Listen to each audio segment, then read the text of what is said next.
சிநேகிதி நேயர்களுக்கு வணக்கம். ஸோ, இப்போ வந்து நெறைய பேஷண்ட்ஸு நம்மளுக்கு இன்ஃபர்டிலிட்டியோட வராங்க. எதனால இந்த இன்ஃபர்டிலிட்டி ப்ராப்ளம் இவ்ளோ ஜாஸ்தி ஆகுதுங்கிறத பத்தி பார்க்கலாம்.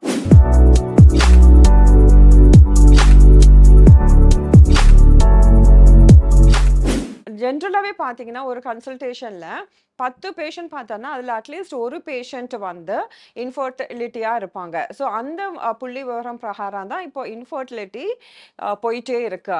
ஸோ, இதுக்கு எதனால இந்த ப்ராப்ளம் இவ்ளோ ஜாஸ்தியா இருக்குதுன்னு கேட்டீங்கன்னா, நம்ம சுவாசிக்கிற காத்து, நம்ம சாப்பிடுற ஆகாரம் எல்லாமே பிரச்சனையா தான் இருக்கு. ஸோ, இது வந்து மேஜரா environmental factors. But apart from that நம்மளோட பாடியோட கண்டிஷன் பொறுத்தும் இருக்கு. ஸோ இப்போ லேடீஸுக்குன்னு பார்த்தீங்கன்னா பிரச்சனை வந்து டியூப்ஸா இருக்கலாம் ஆர் முட்டை பையில ப்ராப்ளமா இருக்கலாம் ஆர் கர்ப்பப்பைக்குள்ள உள்ள ஜவ்வுலயே ப்ராப்ளமா இருக்கலாம். இப்போ ஆண்களுக்குன்னு பார்த்தீங்கன்னா அவங்களோட விந்து அணுக்கள் கூட இப்போ ரொம்ப கம்மியாயிட்டே போகுது. ஸோ எப்படி நம்மளுக்கு லேடீஸுக்கு வந்து எக் ப்ரொடக்ஷன் ஏஜ் ஆகும்போது கம்மியாகுதோ அதே மாதிரி ஆண்களுக்கும் கம்மியாயிட்டே தான் வரும். அதே நேரத்துல அவங்களோட அணுக்களோட குவாலிட்டியும் கம்மியாக தான் வரும்.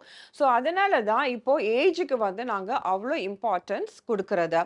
முக்காவாசி பேரு இப்போ கல்யாணம் பண்றதே பார்த்தீங்கன்னா, ரொம்ப லேட்டா தான் கல்யாணம் பண்றாங்க. 30 வயசுக்கு மேல. பட் ஐடியலி ஸ்பீக்கிங் ஒரு நாங்க வந்து ஜென்ரலா as gynaecologist and fertility specialist நாங்க எல்லாரையும் அட்லீஸ்ட் ஒரு 30 இயர்ஸ்க்கு உள்ள ஒரு குழந்தையாவது பெத்துக்கிறது வந்து இஸ் ரியலி ஒரு சேஃப் அண்ட் பெஸ்ட் ஆப்ஷன்னு அட்வைஸ் பண்றோம். பட் இப்போ வந்து நம்மளோட கெரியரும் ரொம்ப முக்கியமா இருக்கு. அது கண்டிப்பா உண்மைதான். அது அது எப்படி நம்ம ஜகிள் பண்ணி கொண்டு வரோங்கிற பொறுத்தும் இருக்கு. ஸோ நம்ம ஏதாவது ஒரு இடத்துல கொஞ்சம் டைம் எடுத்து நம்ம வாழ்க்கைய பேலன்ஸ் பண்ணிட்டோம்னா, பிரச்சனையிலேருந்து நெறைய தப்பிக்கலாம். ஏன்னா, இப்போ ஏஜ்னால பார்த்தீங்கன்னா, நெறைய பேருக்கு தெரியாமலே போயிடும். ஸோ, அதனால தான் இப்போ 25 வயசுலயே ஏதாவது ஒரு பொண்ணு நம்மகிட்ட கன்சல்டேஷனுக்கு வந்து இர்ரெகுலர் சைக்கிள்ஸ் அது மாதிரி ஏதாவது சொன்னாங்கன்னா, நாங்க வந்து எப்போ கல்யாணம் பண்ணிக்க போறீங்கன்னு தான் ஃபர்ஸ்ட் எங்களோட கேள்வியாவே இருக்குது. ஸோ, இது அவங்கள ரஷ் பண்றதுக்காக இல்ல.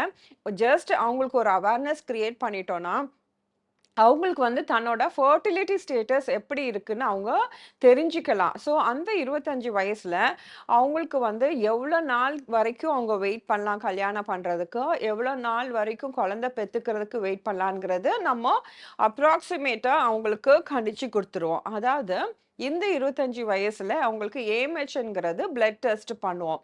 ஸோ, இந்த பிளட் டெஸ்ட்ல அவங்களுக்கு வேல்யூஸ் நல்லா இருந்துச்சுன்னா, அவங்க வந்து தாராளமா வெயிட் பண்ணி 30 வயசுக்கு மேல கூட கல்யாணம் பண்ணிக்கலாம். பட் அவங்களோட ஏஎம்ஹெச் 2க்கு கீழ இருந்துச்சுன்னா, கண்டிப்பா இது மாரி உள்ள பேஷண்ட்ஸ்லாம் லேடீஸ்லாம் நம்ம வந்து எவ்வளோ சீக்கிரம் கல்யாணம் பண்ணி குழந்தை பெத்துக்கிறோமோ, அவ்வளோ தூரத்துக்கு நல்லது. அப்படி கெரியர்ல நம்மளுக்கு டைம் எடுக்க முடியலங்கிற சூழ்நிலை வந்துச்சுன்னா, நம்ம அந்த முட்டைங்கள ஸ்டோர் பண்ணி வச்சுக்கலாம். அதுதான் ஓசைட் கிரையோ பிரிசர்வேஷன்னு சொல்றது. இப்போ நெறைய கெரியர் ஓரியன்டட் லேடீஸ் வந்து இப்போ அது மாரி பண்ணிக்கிறாங்க. ஸோ இது வந்து ஏஜ்னால வர ப்ராப்ளம் இன்ஃபெர்டிலிட்டிக்காக.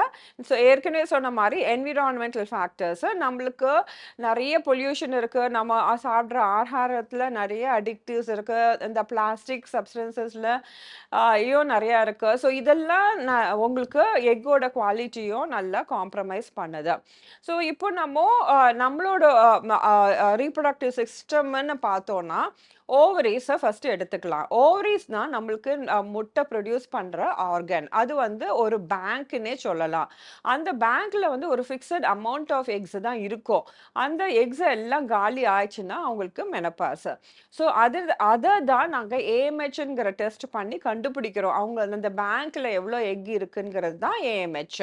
ஸோ இது வந்து நல்லா இருந்துச்சுன்னா, அவங்களுக்கு குழந்தை பெத்துக்கிறது ஈஸியா இருக்கும்.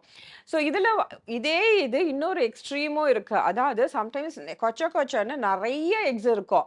அதுதான் பாலிசிஸ்டிக் ஓவரீஸ்ன்னு சொல்லுவோம். இன்னொரு எண்ட் ஆஃப் த ஸ்பெக்ட்ரம் தான் நம்மளுக்கு எக் கம்மியா இருக்கிறது.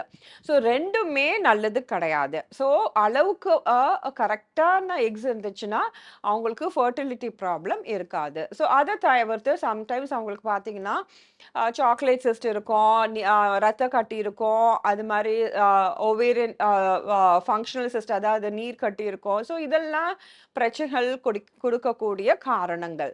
இப்போ நம்ம டியூப்ஸ்ன்னு எடுத்தீங்கன்னா, சில பேருக்கு இன்ஃபெக்ஷன் ஆகும்போது அந்த டியூப்ஸ் வந்து வீங்கிக்கும்.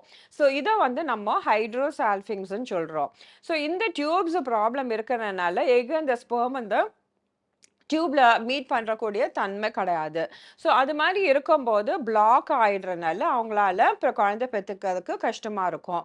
ஆர் சம்டைம்ஸ் டியூப் ஓப்பனா இருக்கும். பட் அதுல உள்ள சீலியாலாம் பிளண்ட் ஆகறனால அந்த டியூப்ஸ் ஒழுங்கா ஃபங்ஷன் ஆயி அந்த எம்ப்ரியோஸ வந்து யுட்ரஸ்குள்ள புஷ் பண்ணாது.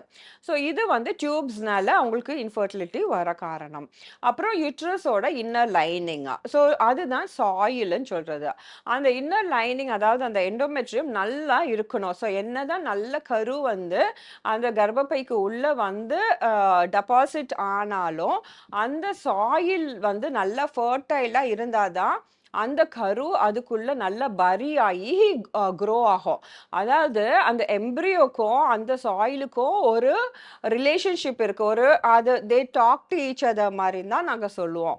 ஸோ அது மாதிரி அந்த ரிலேஷன்ஷிப் நல்லா இருந்தா தான் அந்த எம்ப்ரியோஸ் வந்து அந்த சாயில்குள்ள நல்லா பரி ஆயி அதுலேருந்து ரத்த ஓட்டம் டிரைவ் ஆயி அது திரும்பி ஃபர்தரா க்ரோ ஆகும்.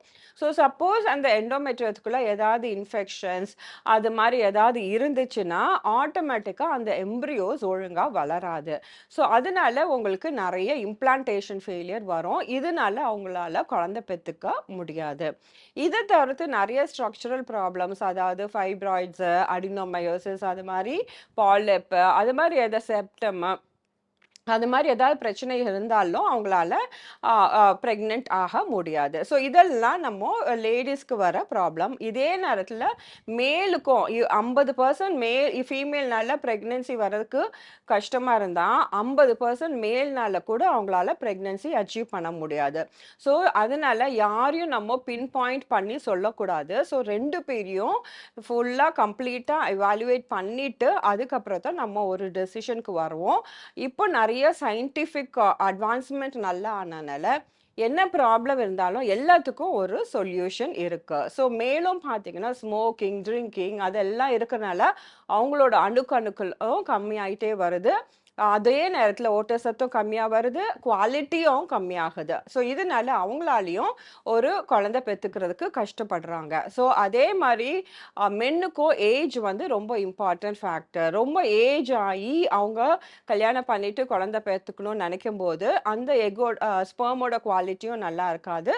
அதே நேரத்தில் அப்படி அவங்க ப்ரெக்னென்ட் ஆனாலும் அந்த குழந்தைக்கும் பிரச்சனைகள் எப்படி லேடிஸ்க்கு ஏஜ் ஆகும்போது வருதோ அதே மாதிரி அங்கேயும் ப்ராப்ளம் நிறையா வர சான்சஸ் இருக்கா. ஸோ அதனால எதுனாலும் நம்ம ஃபஸ்ட்டு கல்யாணம் ஆகி 1 வருஷம் ஆகி குழந்தை பெற்றுக்கலன்னா இமீடியட்டாக ஒரு ஃபர்டிலிட்டி ஸ்பெஷலிஸ்ட்டோ கைனகாலஜிஸ்ட் கிட்டயோ போய் பார்த்து என்ன ப்ராப்ளம்னு ஐடென்டிஃபை பண்ணிவிட்டு அதுக்கு ஏற்றாப்புல நல்லா இருந்துச்சுன்னா வெயிட் பண்ணுங்க. ஏதாவது பிரச்சனை இருந்துச்சுன்னா இமீடியட்டாக ட்ரீட்மெண்ட் எடுத்துக்கோங்க. டிலே பண்ண வேண்டாம். ஸோ இன்னைக்கு வந்து இன்ஃபர்டிலிட்டி எதுக்காக ரைஸ் ஆகுது, அது என்ன காரணங்கள்ங்கிற பற்றி பார்த்தோம். இனி நெக்ஸ்ட் எபிசோடில் வேறு ஏதாவது ஒரு நல்ல இன்ட்ரெஸ்டிங் அண்ட் இம்பார்ட்டன்ட் டாப்பிக்கோட உங்களை வந்து மீட் பண்ணுறேன். நன்றி, வணக்கம்.